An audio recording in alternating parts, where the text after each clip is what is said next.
அனைவருக்கும் வணக்கம். இன்னைக்கு நம்ம பார்க்கக்கூடிய தகவல் என்னன்னா, லாங் ஸ்ட்ராடல் ஸ்ட்ராட்டஜி. இது எப்படி ஒர்க் ஆகுது அப்படின்றத பத்தி பார்க்கலாம். இது வந்து லோ கேப்பிட்டல் ஸ்ட்ராட்டஜி தான். இந்த கேப்பிட்டல் ஸ்ட்ராட்டஜி வச்சு லோ கேப்பிட்டல வச்சு அதிகமா ப்ராஃபிட் பண்ண முடியுமா? அதாவது இது செல் பண்ற முடியாது. செல் பண்ணா நம்மளுக்கு 1,50,000க்கு மேல தேவை.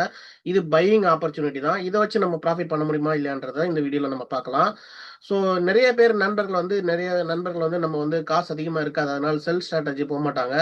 ஸோ ரீட்டெயில் பீப்பிள் எல்லாமே வந்து நம்ம வந்து இந்த பை ஆப்பர்ச்சுனிட்டி தான் போவாங்க. அதுல வந்து இந்த லாங் ஸ்ட்ராடல் அப்படின்ற ஸ்ட்ராட்டஜி வச்சு நம்ம இப்ப பார்க்க போறோம். ஸோ இந்த எக்ஸ்பைரி டேல மெயினா வந்து இது ஒர்க் ஆகுமா என்னன்றத நம்ம பார்க்கலாம். ஸோ இந்த வீடியோல அத பத்தி தான் டீட்டெயிலா பார்க்க போறோம். ஸோ நான் என்ன பண்ணியிருக்கேன்னா, லாங் ஸ்ட்ராடல் அப்படின்ற ஸ்ட்ராட்டஜிய எடுத்திருக்கேன்.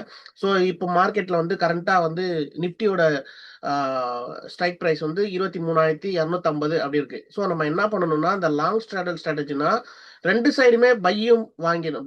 அதாவது கால் சைடும் பை பண்ணிடணும், புட் சைடும் பை பண்ணிடணும். அதுதான் இந்த ஸ்ட்ராட்டஜியோட ஒரு இதுவே. சரிங்களா? அப்பதான் நமக்கு அமௌண்ட் வந்து கம்மியா வரும். ஸோ அப்படி நான் ட்ரை பண்ணா எனக்கு வந்து கிட்டத்தட்ட பார்த்தீங்கன்னா, அதாவது அந்த 2 ஸ்ட்ரைக் பிரைஸும் ஒரே மாரி இருக்கணும். ரூ. 50னா ரூ. 50 இல்ல ரூ. 51 ஒரு ரூ. 1 ரூ. 2 முன்ன பின்ன இருக்கலாம். ஸோ ரூ. 55க்குள்ள முன்ன பின்ன இருக்கலாம். பட் ஆனா 2 பிரைஸும் ஒரே மாரி ஸ்ட்ரைக் பிரைஸ்ல இருந்ததுன்னா, அது பெஸ்ட் ஆப்ஷனா இருக்கும். ஸோ எனக்கு பாருங்க ப்ராபபிலிட்டி வந்து 60% காட்டுது. அதே சமயத்துல லாஸ் ஆச்சுன்னா எனக்கு அது total entire capital estimated margin எவ்வளோன்னு பார்த்தீங்கன்னா, எனக்கு கிட்டத்தட்ட ரூ. 6,942 அந்த என்டையர் கேபிட்டலுமே காலி ஆயிடும். ஸோ அதுதான் இதுல வந்து பெரிய டிராபேக்கு. ஆனா வந்து எனக்கு ப்ராபபிலிட்டி 60% கிட்ட காட்டுது. ஸோ ப்ராபபிலிட்டி இருக்கா இல்லையான்றத தான் நம்ம செக் பண்ண போறோம். ஸோ இது வந்து இப்போ நான் மணி பார்த்தீங்கன்னா, கிட்டத்தட்ட ஒரு 9:30 மணிக்கு நான் வந்து இந்த ஸ்ட்ராட்டஜிய வந்து ஸ்டார்ட் பண்ணியிருக்கேன். இங்க கீழ பார்த்தீங்கன்னா தெரியும். ஸோ 9:30 மணிக்குன்றது நான் இங்க மென்ஷன் பண்ணி காட்டுறேன் பாருங்க. ஸோ இந்த இடத்துல ரவுண்ட் பண்ணி காட்டுறேன். 9:30 மணிக்கு வந்து நான் இந்த ஸ்ட்ராட்டஜிய யூஸ் பண்ணியிருக்கேன். சரிங்களா? அதே மாதிரி இப்ப நம்ம இந்த 9:30 மணிக்கு இந்த ஸ்ட்ரைக் பிரைஸ நம்ம அட்டெண்ட் பண்றோம். ஓகே. ஸோ அப்படி அட்டெண்ட் பண்ணா நம்மளுக்கு என்ன கிடைக்குது? எண்ட் ஆஃப் தி டேல என்ன நடக்குது அப்படின்றத பத்தி தான் பார்க்க போறோம். அதுக்கு முன்னாடி இந்த பே ஆஃப் சார்ட்டையும் பார்த்துருங்க. இது வந்து அப்ஸ்ட்ரா அப்படின்ற ஒரு வெப்சைட்ல இருந்து நம்ம ஒரு ஒரு பேப்பர் ட்ரேடிங் மாரி எடுத்து இது இப்படி போட்டா இப்படி வருமா அப்படின்றத தான் நம்ம செக் பண்றோமே தவிர, இது ஒரிஜினலா பண்ண போறது கிடையாது. சரிங்களா? இது டெஸ்டிங் தான். நம்ம வந்து டெஸ்டிங் என்ன நடக்கலாம் அப்படின்ற டெஸ்டிங் தான். ஓகே. ஸோ நான் என்ன பண்றேன், ஃபர்ஸ்ட் நிஃப்டியோட ஆப்ஷன் செயின் எடுத்துக்கிறேன்.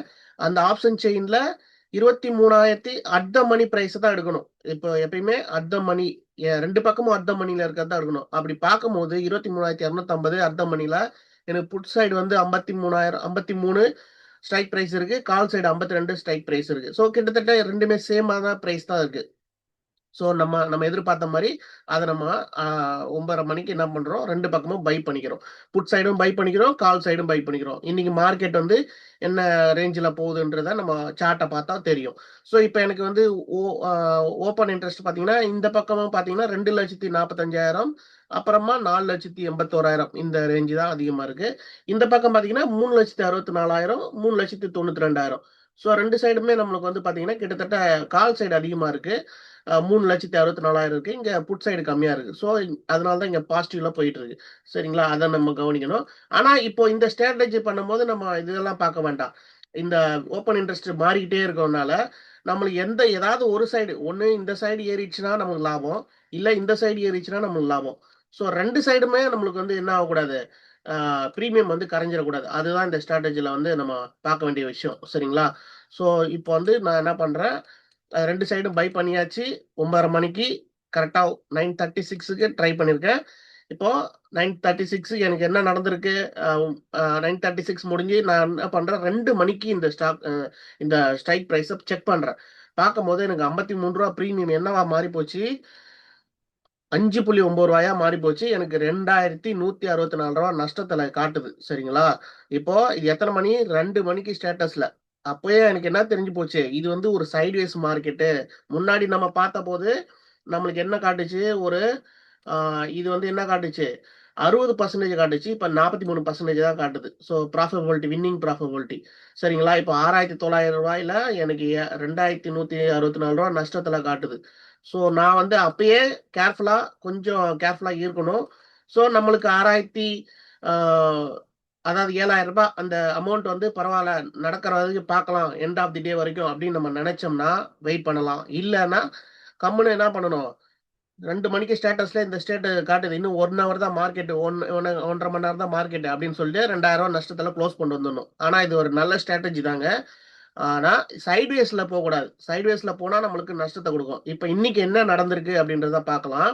ஸோ பாத்தீங்கன்னா 23,250 ஸ்ட்ரைக் பிரைஸ். இந்த சைடு பாத்தீங்கன்னா 7 ரூபாயா மாறி போச்சு. புட் ஆப்ஷன் சைடு எத்தனை மணிக்கு? நான் வந்து ஸ்கிரீன்ஷாட் எடுத்திருக்கிறது 6 மணி தான் எடுத்திருக்கேன் உங்களுக்கு வீடியோ போடுறதுக்காக. ஆனா எண்ட் ஆஃப் தி டேல 3:30 மணிக்கு என்ன நடந்திருக்குன்னா 7 ரூபாயா மாறி போச்சு. இங்க பாத்தீங்கன்னா தெரியுதா? 7 ரூபாய் 8 ரூபாயா மாறி போச்சு. இங்க 0வா மாறி போச்சு. இப்போ நம்மளுக்கு என்ன ஆச்சுன்னா 2 பக்கமும் பிரீமியம் கரைஞ்சு நம்மளுக்கு 0வா கிட்டத்தட்ட 0ன்ற நிலைமையில தான் 7 ரூபாய் ஒரு 450 ரூபாய் கிட்ட கிடைக்கும். சரிங்களா? ஸோ இப்போ வந்து இந்த ஸ்ட்ராட்டஜி வந்து ஃபெயிலியர் ஆயிடுச்சு. இதுக்கு காரணம் என்னன்றத முதல்ல தெரிஞ்சுக்கணும். எல்லாரும் கொஞ்சம் அமைதியா லாஸ்ட் வரைக்கும் பாருங்க. அப்பதான் உங்களுக்கு இந்த ஸ்ட்ராட்டஜி யூஸ் பண்ணலாமா வேணாமான்னு தெரியும். இது ஒரு நல்ல ஸ்ட்ராட்டஜி தான்.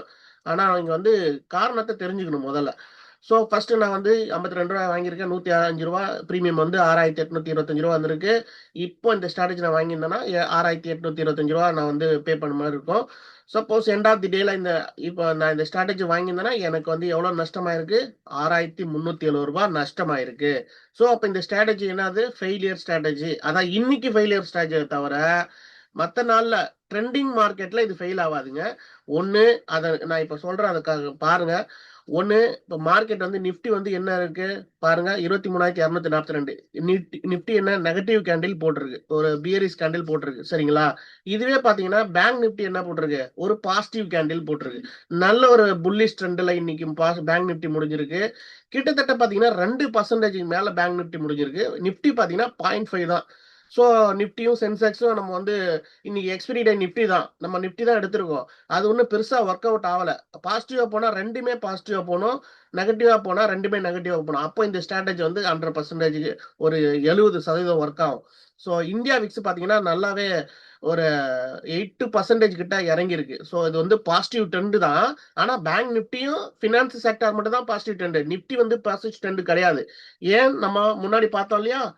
நிஃப்டி பாருங்க, கடைசி நிமிஷத்துல தான் கொஞ்சம் பேக்கப் ஆயிருக்கே தவிர, ஆரம்பத்துல அது வந்து ஒரு சைட்வேஸ் மார்க்கெட்டா தான் இருந்திருக்கு. அதனால தான் நம்மனால இந்த ஸ்ட்ராட்டஜி இன்னைக்கு ஒர்க் அவுட் ஆகல. ஸோ லேர்னிங் இன்னைக்கு என்ன கத்துக்கிட்டோம் இந்த ஸ்ட்ராட்டஜிலன்னு நம்ம தெரிஞ்சுக்கணும்.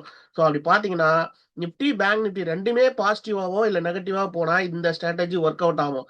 அதாவது அன்லிமிட்டட் ப்ராஃபிட் 12,000, 15,000, ரூ. 6,000 போட்டு 15,000, 16,000 கிடைக்கும். ஆனா இந்த மாரி சைட்வேஸ் மார்க்கெட் போச்சுன்னா, என்ன ஆகும்? 2 பக்கமும் பிரீமியம் டிகே ஆகி நம்மளுக்கு 0வா மாறிவிடும். அப்போ வந்து நம்மளுக்கு நஷ்டத்த தான் குடுக்கும். ஸோ இதுல வந்து பாத்தீங்கன்னா, நிஃப்டி வந்து ரொம்ப லோவா இருக்கு. பேங்க் நிஃப்டி ஹை பெர்சன்டேஜ்ல பாசிட்டிவா முடிஞ்சிருக்கு. இது வந்து என்ன ஆச்சுன்னா, ரிசல்ட் வந்து நம்மளுக்கு சைட்வேஸ் மார்க்கெட்டா கிரியேட் ஆயிடுச்சு நிஃப்டி. அதனால நம்மளுக்கு நஷ்டத்துல முடிஞ்சிருக்கு நண்பர்களே. இந்த மாரி சைட்வேஸ் மார்க்கெட் வரும்போது இந்த ஸ்ட்ராட்டஜி யூஸ் பண்ண வேண்டாம். அப்படின்றத நான் தெரியப்படுத்திக்கிறேன். ஸோ இதுலருந்து நான் கத்துக்கிட்டது அதுதான். நீங்க என்ன நினைக்கிறீங்கன்னு கமெண்ட்ஸ்ல சொல்லுங்க. கண்டிப்பா வந்து இந்த பதிவு உங்களுக்கு யூஸ்ஃபுல்லா இருக்கும். லாங் ஸ்ட்ராடல் ஸ்ட்ராட்டஜி வந்து எப்ப யூஸ் பண்ணணும்னா, 2த்துல ஏதாவது ஒரு பக்கம் பாசிட்டிவா போணும். அதாவது புட் ஆப்ஷன் பாசிட்டிவா போணும், இல்லன்னா கால் ஆப்ஷன் பாசிட்டிவா போணும். அதாவது விச் மீன்ஸ் அதாவது பை ட்ரெண்டா இருக்கணும், இல்லன்னா செல் ட்ரெண்டா இருக்கணும். அப்ப இருந்தா மட்டும் தான் இந்த ஸ்ட்ராட்டஜி ஒர்க் அவுட் ஆகும். இல்லன்னா நான் சைட்வேஸ் மார்க்கெட்ல இந்த பிரீமியம் டிகே ஆகி நம்மளுக்கு 0வா மாறி போடும். அதுதான் நான் சொல்ல நினைச்சேன். உங்களுக்கு கன்வே பண்ணியிருக்கேன். இந்த மாரி ஸ்ட்ராட்டஜி வந்து அப்போ அந்த மாரி டைம்ல மட்டும் யூஸ் பண்ணுங்க. சைட்வேஸ் மார்க்கெட்ல யூஸ் பண்ணாதீங்க. இப்ப நீங்க என்ன நினைக்கிறீங்கன்னு கமெண்ட்ஸ்ல சொல்லுங்க. இந்த தகவல் உங்களுக்கு பிடிச்சிருந்ததுன்னா லைக் பண்ணிட்டு பாருங்க, சப்ஸ்கிரைப் பண்ணிட்டு பாருங்க. நம்ம சேனல்ல ஹெல்ப்ஃபுல்லா இருக்கும். சப்போர்ட் பண்ணுங்க. நன்றி, வணக்கம். Thank you all. Thank you so much.